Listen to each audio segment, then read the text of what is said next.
Bonjour. Tout à coup, il se fit un grand tremblement de terre, en sorte que les fondements de la prison furent ébranlés. Au même instant, toutes les portes s'ouvrirent, et les liens de tous les prisonniers furent rompus. Le geôlier se réveilla, et lorsqu'il vit les portes de la prison ouvertes, il tira son épée et allait se tuer, pensant que les prisonniers s'étaient enfuis.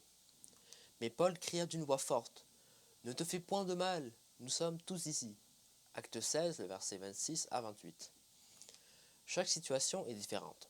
Au début du livre des Actes, les disciples de Jésus sont mis en prison et pendant la nuit, un ange les fait sortir en leur disant d'aller au temple pour continuer à prêcher. Un peu plus tard, Pierre sera de nouveau emprisonné, cette fois attaché à des gardes.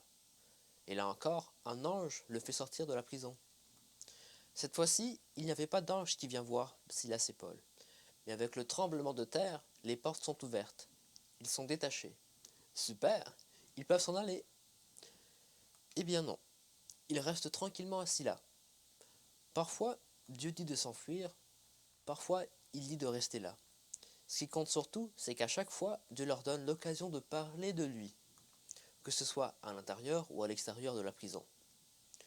Peut-être que tu devrais te demander ce que tu peux faire pour servir Dieu avant de chercher à ce qu'il règle tous tes problèmes pour toi.